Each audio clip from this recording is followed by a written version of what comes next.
Yes, I You did. did. I'm very well. Said, how are you doing Yes, tonight? I am thriving. I love that I'm response. thriving. Thriving. I Yes. love that. So we're going to start with you. And what I would like to know is the theme for this meeting, thriving mind and thriving business. How does it resonate with you? Okay.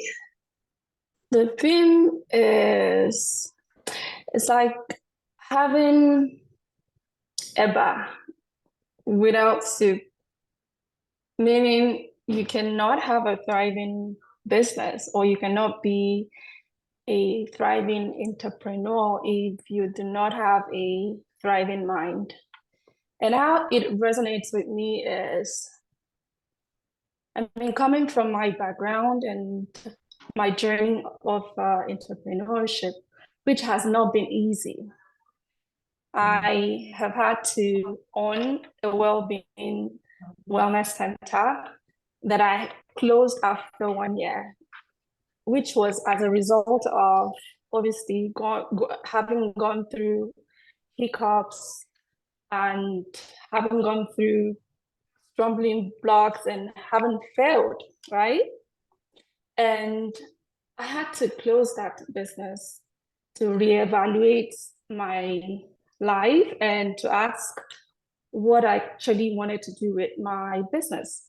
Obviously, at that point, I was also trying to learn how to balance my mindset towards business entirely. So for me to have done that well, I had to obviously think about me, okay? And which is, there's no business without you. There is no thriving business without a thriving person. And a thriving person means that you have a positive mindset. It means that you can make effective decisions. It means that you are constantly innovating and being creative, and you have resilience and you have a healthy work-life balance, which I really like to flip it to healthy life-work balance because there is no work without life.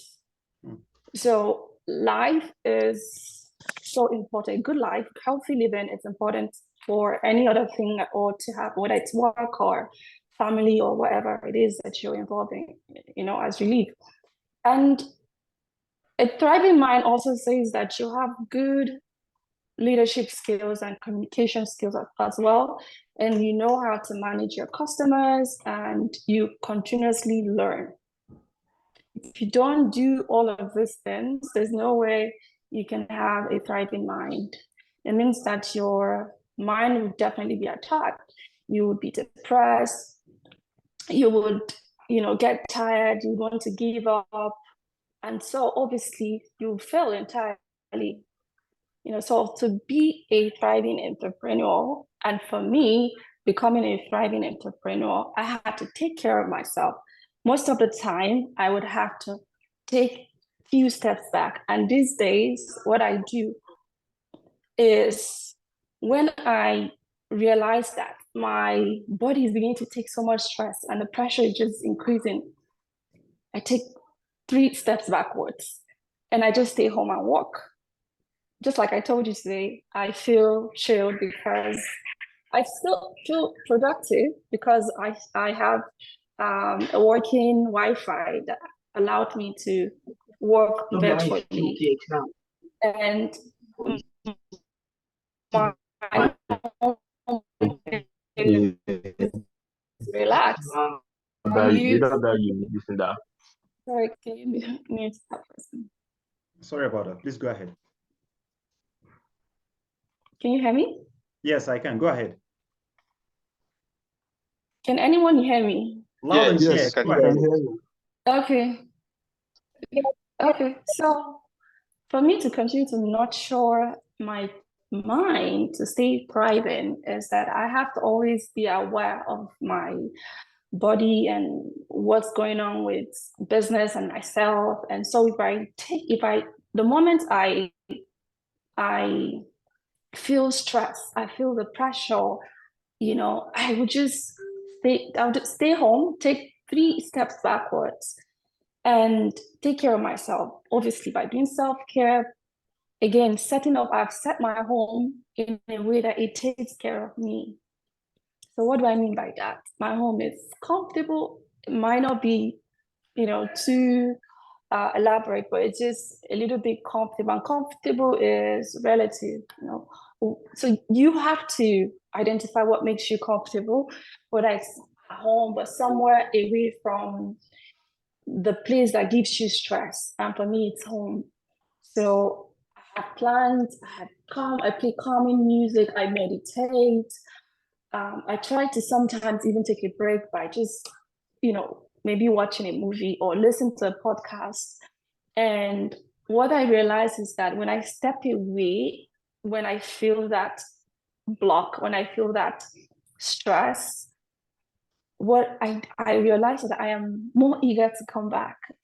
I feel refreshed. Like I haven't showed up in my office for 2 days, right? And I'm able to do that because I have designated, task. I have people who do this, people who do that, and I am communicating with them. I talk to them. So that way I have reduced the amount of stress that I give myself. And why am I able to do and how am I able to do that? I'm able to do that because I have self-compassion for myself. And just like I've mentioned earlier, I consider life work balance, not work-life balance. Because if I fall down tomorrow, there's no work anywhere, life continues. So All right, it's that's important an for me to interesting always. perspective. Sorry to cut you short. I know Okay. you're a seasoned, and Wellness. experienced. Yeah. You're certified in wellness, well-being, and executive coaching. So I would like to know, how do you balance this? How does it inform? Hello? Yeah. Is there a way you can mute everybody? I think you might be able to do that. Just mute people that are coming in. Okay. So the Zoom master, can you help out with that? I'll do that. Go ahead, please. All right, thank you very much. So you're an experienced and a certified wellness and well-being coach. All right. Okay, I'm not really sure what's going on.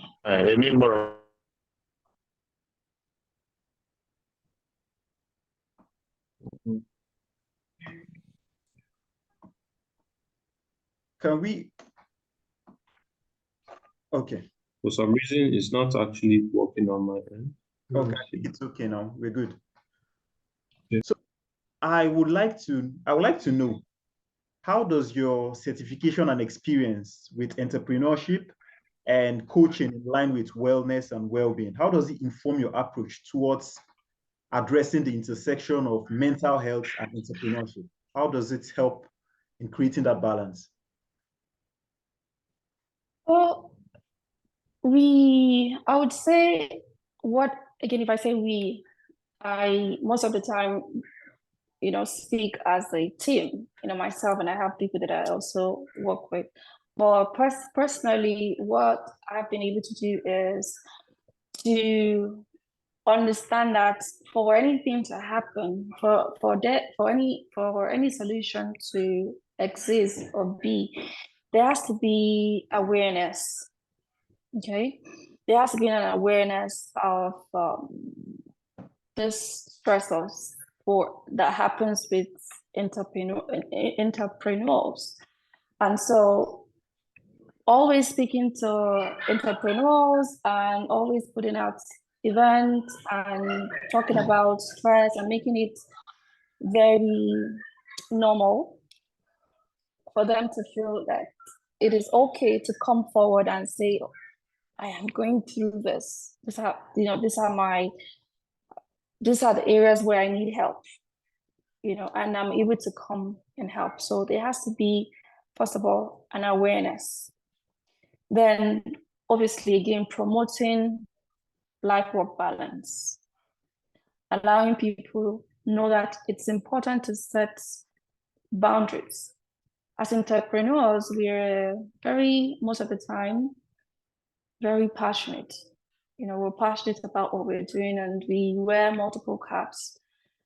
And sometimes in doing, we lose touch of time, and that can contribute to the amount of stress that comes in. So learning where work stops and learning where your other life starts with your family, and having a place that you go to seek either community support. Those things are really important for anyone to have. There are other things, but these two things I've just mentioned is paramount to bring in the goals and events.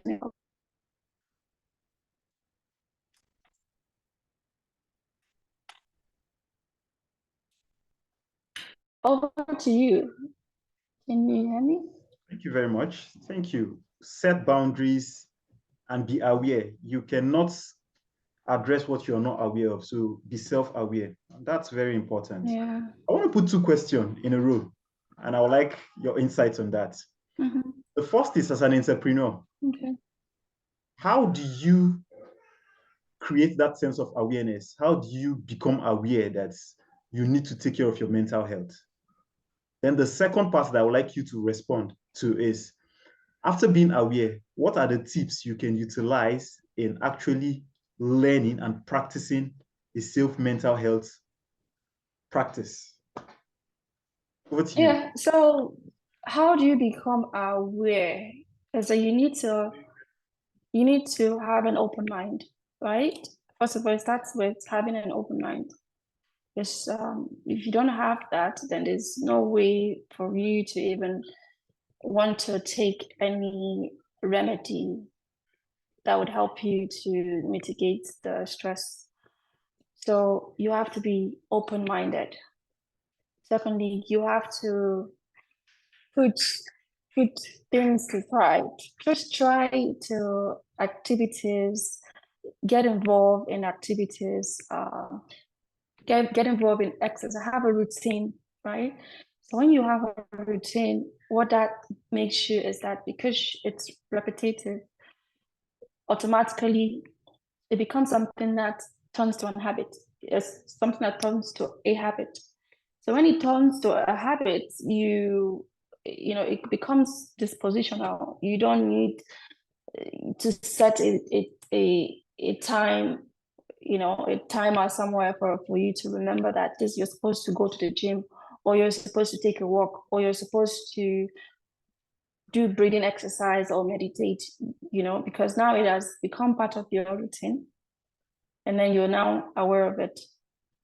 The second question is, what do you do, right? When you're aware. So what do? Again, I said exercise. You do mindfulness exercise, right? Mindfulness exercise. There is exercise that we all know, which is for some people going to the gym, dancing, taking a walk. And another is mindfulness exercise. So mindfulness exercise is when you are, or rather mindfulness practice is when you are observing the present moment without any judgment. You're sort of just appreciating the present moment. You're breathing, you're paying attention to your breath, inhaling and exhaling, and you're scanning your body, which you could do when you wake up in the morning, during your day. So when you wake up in the morning, for me, this is what I do. I have routines that I naturally roll into when I wake up. But the first thing for me is to scan my body, which most people do not know how to do, don't know even about it. So scan your body is that you open your eyes, and first of all, you are aware that you are back. It's another day. You're in your room. You inhale, slowly, and you exhale, and you kind of feel your body. Scan your body from the crown of your head to the sole of your feet. Feel the sensation. And how do you feel sensation? So when you give focus to your breath, and anyone can try this thing that I'm saying this evening before you sleep. When you lie down facing upwards on your bed, and you slowly, right, you can inhale counting, just count 1 to 6 slowly. And when you exhale, you count down 1 to 4. When you do this, you repeat it like 10 times, stop and observe what your body feels. You would feel tingliness. All of a sudden, you could feel the pulse out. You could feel the pulse of your body, the blood flowing. You would feel it. So this is you trying to really get into your body. So it's so important for us to do this exercise, do this practice when we wake up, before we roll into praying, before we get our phone, because some of us, when we wake up, we just go to the phone. And during the day, as we encounter stress, people are attacking, or they are coming to you with different sort of things. Some that might require you, that might even trigger you, or require you to react. You have to, you take a pie. I always say take a pie, pause, inhale, and exhale. Gather momentum. And when you do this, what this does is it gives you clarity as to this thing I'm about to respond to, is it even worth it? If it's even worth it, the way that you would respond to it becomes better. It's calmer, it's more direct. If it's something that triggered your emotion, you would respond to it logically, not emotionally, And if you don't do that, what happens is that you're reacting to events, you're making matters worse, you're increasing your stress level. At the end of the day, it goes into anxiety or depression. It just goes on and on and on. So learning mindfulness practice is one of the tools that you can do, exercising, then also building resilience. Building resilience is like becoming flexible, having that mindset that, I'm not going to put my mind fixated too much on something. There are possibilities that it might work, it might not work. So when you have that kind of mindset, if it does not work, you're not too pointed, right? If it works, good. And then learning to be grateful, gratitude, practicing gratitude helps you to build resilience. Is that no matter how today ends, there's definitely one thing I have to be grateful for, because you're better off so many people. In fact, no matter how bad something goes, as long as you're alive, you're standing, it's something to be grateful for, because then you have an opportunity to try tomorrow, right? And you have a roof over your head. It's something to be grateful for. It might sound very trivial, like it's nothing, but it makes a whole difference. Building resilience, journaling. Again, journaling is such a good practice. I know it's not popular in this part of the world, but it is such a good practice that allows us to manage ourselves. Putting your thoughts down, sometimes once you put your thoughts down, you just create more space in your head for fresh thoughts to come in, for you to be even creative.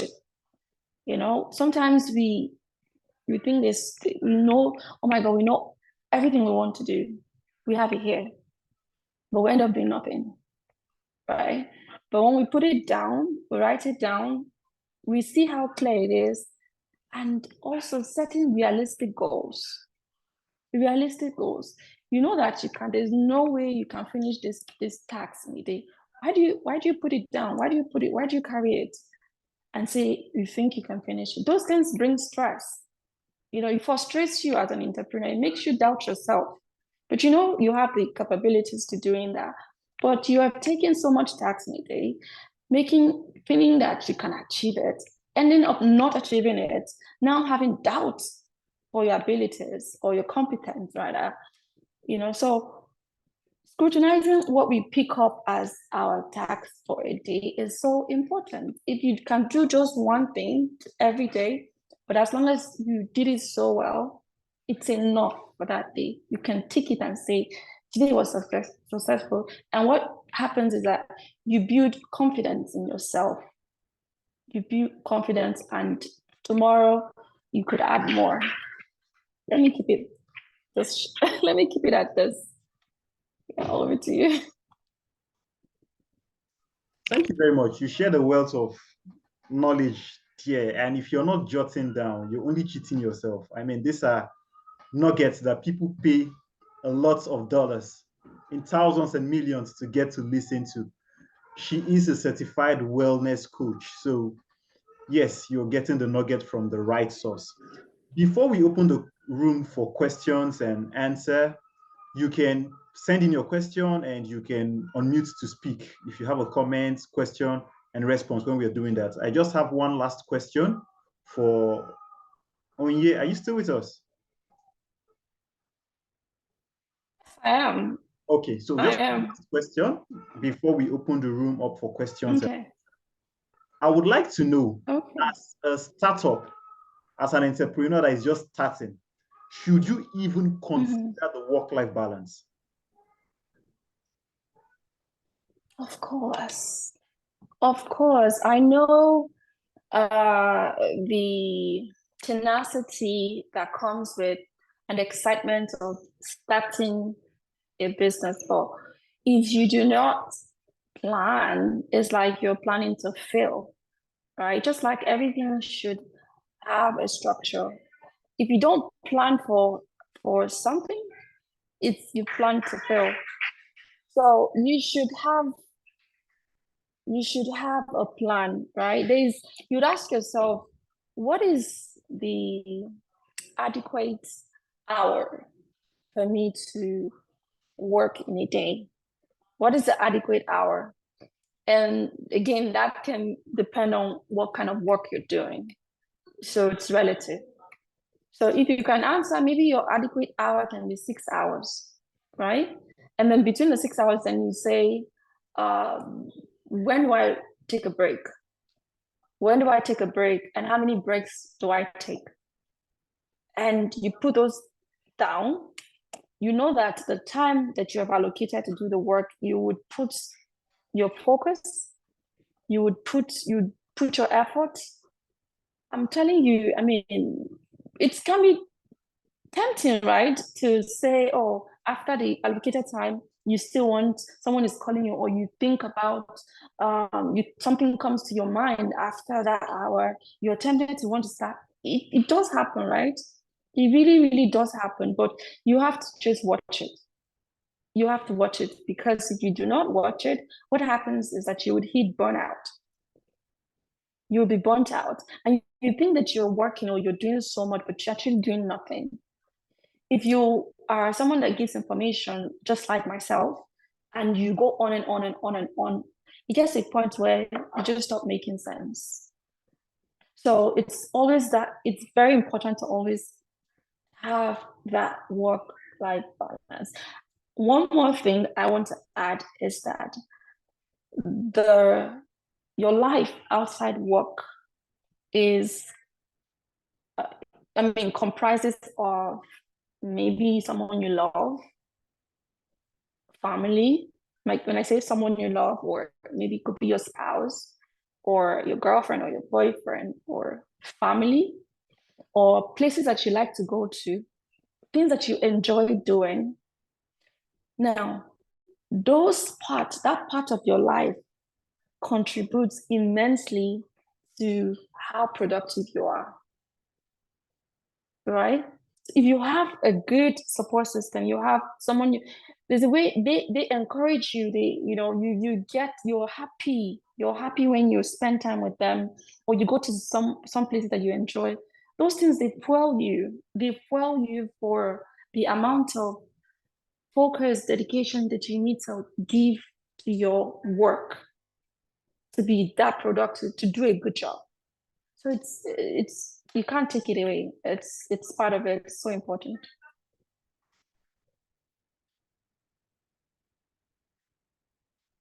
I can't hear you. Technology, apologies for that. Work-life balance is something that is non-negotiable. You just have to find a way to strike the balance. And the good thing is, as a discussant, we also have a workaholic on call in person of Mercy George Igbafe. This woman is resilient, championing a lot of cause, and still finds a way to bet success from others. And I have a quick one for you, Mercy. As someone that is deeply involved in both the tech industry and the professional coaching, how do you address unique mental health challenges that may arise for individuals working in highly technical and competitive space? Did you get that? I should take it again. I hear you. I'd like to ask in the audience, I'm not a fan of speaking at people. I like to have a conversation. How many of us are actually familiar with mental health? If you are, can you type yes in the chat? Let's have a conversation. How many of us are familiar with mental health? Okay, thank you so much, visitor. Dr. Nohim, fantastic. Thank you. Ah, bonjour, madame. Ça va? Ah, c'est bon. Merci. Ah, voilà. Thank you. Now, how many of us has engaged with speaking with a therapist or get a consultant to speak to? How many of us? If you have, just say yes. If you have not, just say no. Okay? Oh, voila. Oh, okay. This is the response I was waiting for. Exactly. So recently there's a data that says that only 23% of American population, all right, get to see a mental health specialist. And why is that? There's an apathy on this side of the divide when it comes to the conversation of mental health. We don't talk about it. There are many of us that do. If I ask another question in the chat now, there are many of us that are doing 3 or 2 businesses. If you're doing multiple businesses, just type multiple. Like I said, I don't like to talk at people. If you're doing multiple businesses, just type multiple. Okay? Aha, voila. Hey. No. Thank you so much. Multiple, Priscilla. Thank you. Okay, just 2 people are doing multiple businesses.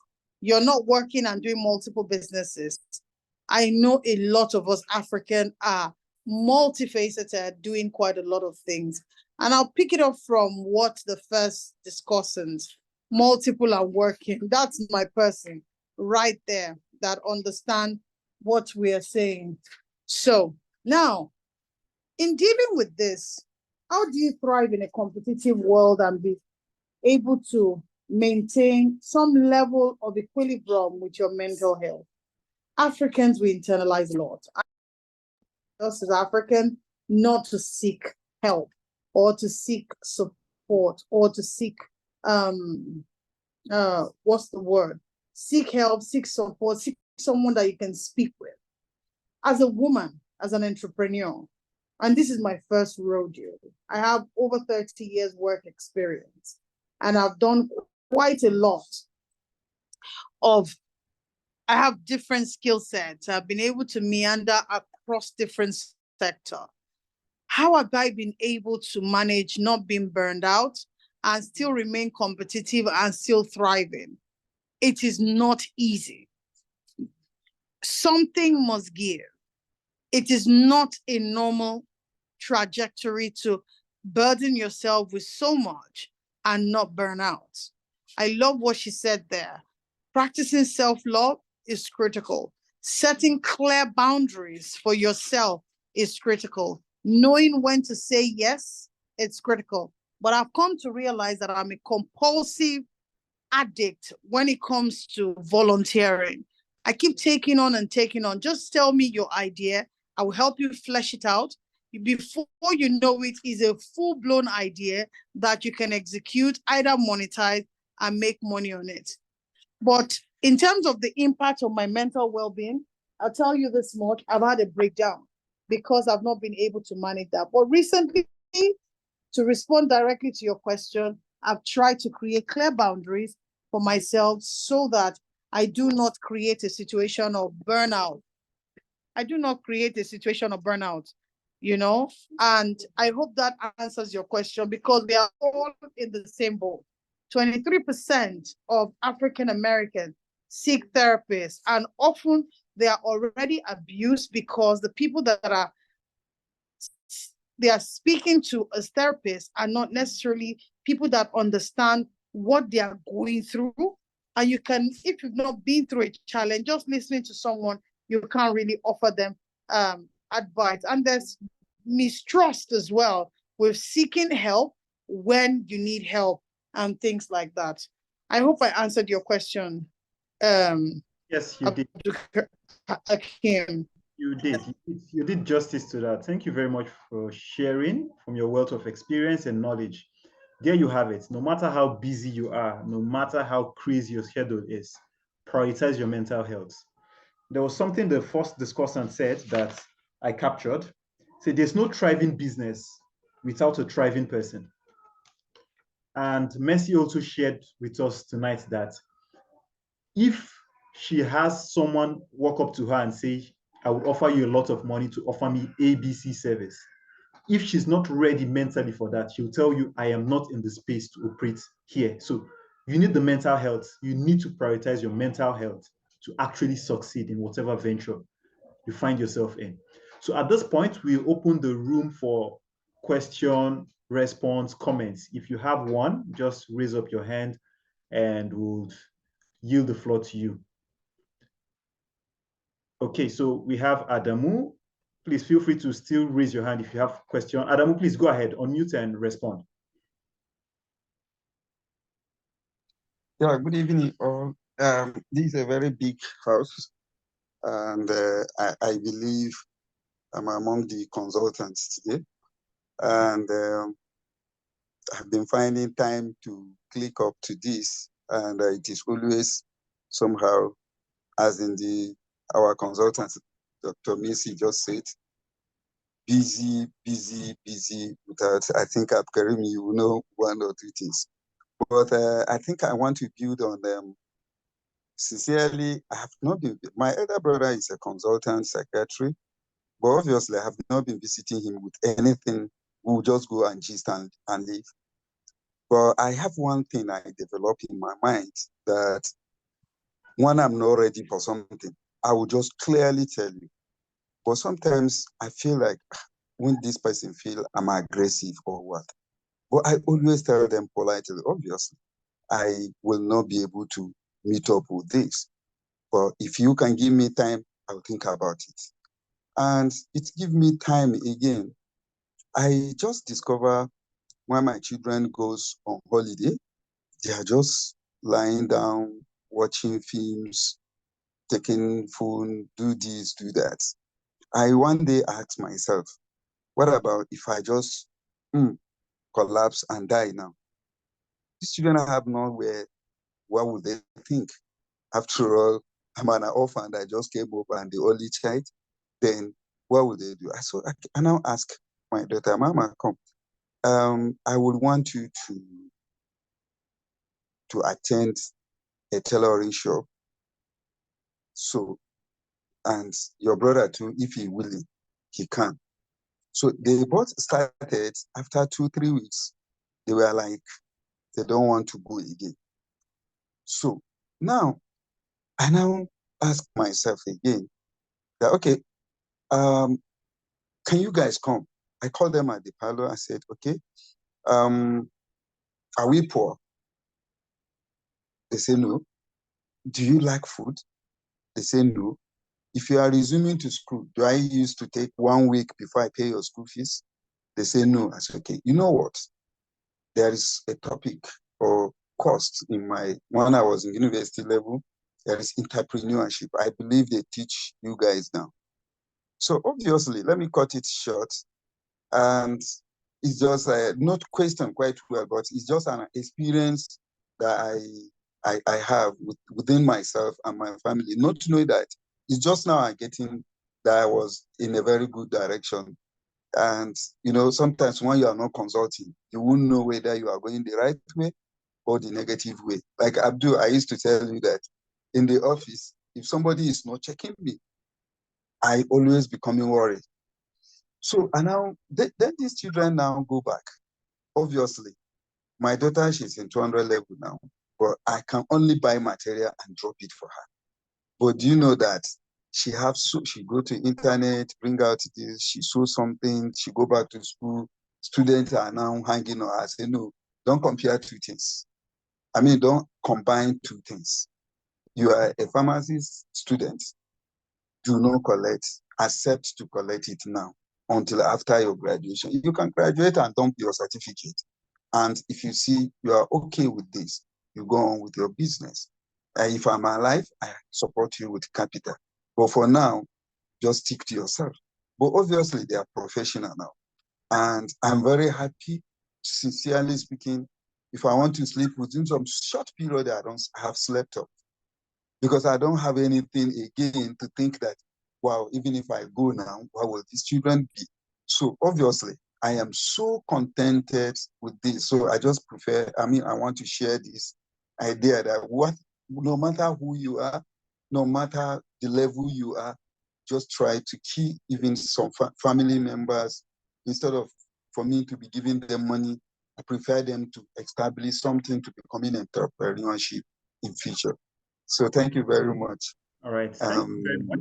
Karim and Thank Messi. you very much for sharing that. That was lengthy, but we had a lot of nuggets to take home from there. That entrepreneur spirit, find it. It's good to nurture entrepreneurship in your kids. It helps them to stay resilient. Entrepreneurship is something that I believe you either born with or you're not, or you don't grow into entrepreneurship.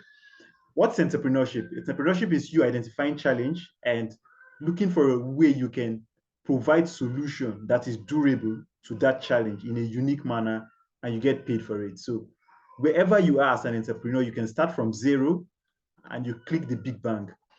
Thank you for that contribution. So do we have question, comments, or feedback from anyone else? We can quickly take that, and please, we'll advise the respondent to keep it short, 1 to 2 minutes, so we can have people. I see Mr. Soji Adeniyi. Good evening, sir. You're very much welcome. Would you like to contribute to the topic tonight? I see Stella George. Good evening, ma'am. You're very much welcome. Yeah, good evening. Good evening. Okay, good evening, sir. How are you doing? I am well. It's good to have you join in. Thank you. Excellent input from Onye and Alento.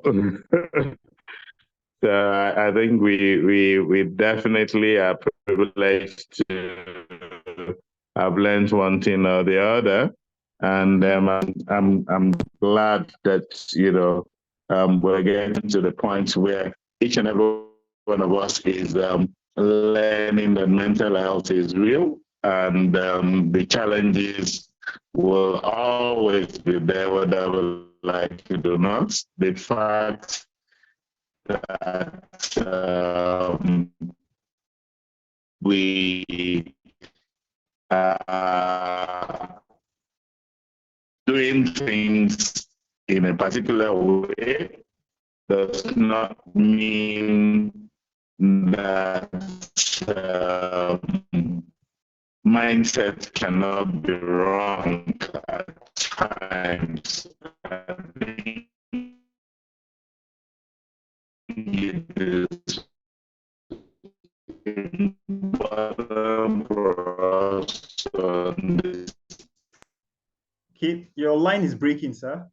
Is it just at my that in winning, I mean, just like the question.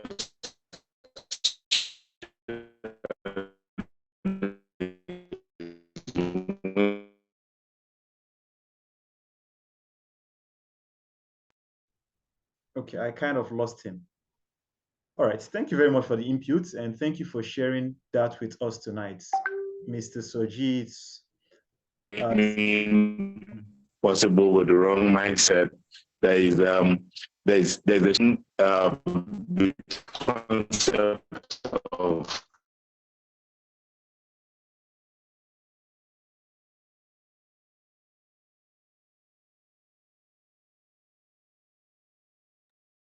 Okay, and I lost him again. All right, thank you very much, sir, for that input and contribution. So we'll take one more before we go to wrap up from our discussion tonight. So anybody else want to contribute, want to add something, say something, ask a question? I see Priscilla Animina. I see Husseina Gambo. Stella George, it would be nice to hear from you tonight. What's your thoughts on the conversation so far in a minute or two? Good evening. Good evening, my leader. Good evening, and good evening, everybody. All right, so tonight I am a student learning from the experts. But what I can say is that mental health education is gaining momentum at the moment. I know that there was a time when it seems as if it's a taboo to discuss it. If you mention anything about mental health, having a mental breakdown, people don't understand. They feel that you're running mad. They feel that there's something, spiritually wrong with you. But I can tell you from experience that I have a relation that just last year in December or so that had a mental health challenge. This young man, he works in a very reputable organization. However, he was having a mental health challenge, and I was called to come and speak with him and understand what is wrong with him. And when I started engaging him, I observed that he was having a mental health breakdown. And for some of us that are in Abuja here, please note that there are mental health facilities where you can take your loved ones or yourself, you can check yourself in. I had to do a research. I went on the internet, I searched, I found a place in Abuja here, and I took him there. And they had to cancel him. They gave him some drugs to sleep. After about a week, he got himself back. So it can happen in terms of exhaustion, stress. These things can lead to mental health breakdown, tragedy, loss of financial loss, betrayal, divorce. All these things are things that can cause a mental health breakdown. We are humans. So when you see someone going through this type of issues, do not demonize them. Do not alienate them. Please offer support. Offer support the best way you can. Thank you, Hussein. I see you. There's Federal Medical Center as well. They have a facility. So let's understand that this is a thing. It's an issue. It happens. That it doesn't happen to you does not mean that it cannot happen to someone else, right? Somebody that is bereaved might not handle it the same way another person that is bereaved will handle it. Some people have mental health breakdown if they lose their job, if their loved ones leave them, if they are lonely, so many at work, if the target becomes too much, so many things can cause it. So please, let's pay attention to that. Your friend, your neighbor, your sister, your brother that is saying something to you without even speaking, right? So there are so many things we can do. You can refer people. If you cancel them, it's not working. Everything is not prayer, please. There's a place of prayer. We should do the part that we can do, then we also refer them to specialists. Thank you. All right. Thank you very much for that contribution from a space of experience. Mental health is something that is serious, not alienate people, take them serious and profile help where you can. All right. Thank you very much for your contribution. I see Visitor's hands up. I don't know who Visitor is. Visitor, in a minute, can you quickly share your thoughts? In a minute, please. Let's keep it short. Okay. Good evening. It's me, Elijah. Sorry for the weird name. I'm Elijah. So I'm a student actually, like a real student from the University of Ilorin.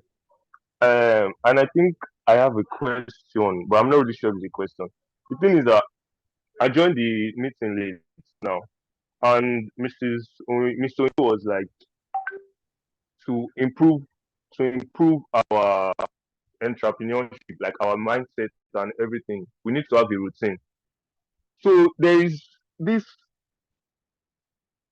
if you there's this famous saying, if you fail to plan, you plan to fail. Truly, truly, that's how it is. But what about certain things that you did not actually plan for? Not everything goes exactly as planned. So what can I do now? If I'm working, I'm doing a lot of things as at now. So what if I planned that, okay, this is what I should do, this is what I should do, this is what I should do, and then something came up and everything just like scattered and all like that? Is there any advice like to help me, because I'll be destabilized actually once something like that happens? Is there any way that I'll be able to get back on my feet and feel like, okay, yes, I'm all right. I can still scale through and all like that. All right. Thank you very much for that question. I think you directed that question to our discussant, Onye. So, Onye, are you with us? You have the floor. Yes, I am with you. So just like I mentioned, I'm not sure if you got that part where I said maintain a flexible mind. Okay. Maintaining a flexible mind means that anything can happen. It can go right or it can go wrong.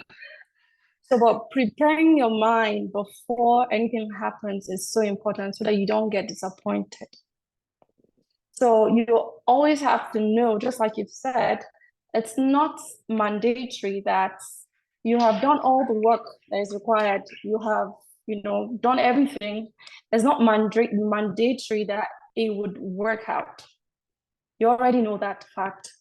So you need to just hang on with that, hang on with the fact that it might fail. Okay. And practice, there's something that I called letting go, just letting go. Okay. It requires compassion, letting go. And sometimes we feel like we need to be applauded for at least the effort that we have made, but you will not get that applaud. Just be that compassionate enough to just be kind to yourself and just say, just let it go. Ask yourself, have you done your best? And if it's yes, great. That's life for you. You already know this. If you have not done your best, then the question would be, what can you do better? What can you do better? Who can you call? Where can you go to source for maybe materials or things that would allow you make it better for tomorrow? But it goes back to keeping a very flexible mind. All right. Thank you very much. That was profound. I hope Elijah got his response. So with this, we'll be coming to a close. I'll be having taking the call to action from our discussants. We'll start with Mercy. I want to know, what's your shout out? What's your final call to action? What's your wrap up for the entrepreneurs out there, be it the startup or the Fortune 500 companies? My call to action is, while you're on this call, this is a community in itself. Have someone that you can talk to. You can't do it alone. You need someone you can bounce idea with. It starts here. So right now, I want to challenge everyone to drop their LinkedIn URL in the chat, connect with someone. Toastmaster is a great community. Connect with a friend and ask for help. This is all I can say. Ask for help. You are not a superhuman. If you die today, it's only 1 minute silent. Even they don't even make it 1 minute. Before you know it, may the soul of the dearly departed rest in peace in less than 30 seconds. You are priority. You deserve to live. You deserve to care for yourself. So my challenge right now starts here. Drop your LinkedIn, connect with people here, ask them if they can support you on whatever venture that you're doing, and see how you can grow. Ask for help, take care of yourself, and whatever you're doing, know that your first target primary customers, your network, and your network determines much for having me, Abdul Hakim. All right, thank you very much for that. Connect with someone, drop LinkedIn and ask for that of people. Your network determines your network. So network today, connect with the right people. You have people joining in from different parts of the world on call tonight. Your helper might be here. The person that will spring you to the next biggest might just be here. Connect with someone. So back to you, Unye, your call to action to the startups and the Fortune of 500 companies out there. My call to action would be very simple, and it's do these 3 things every day.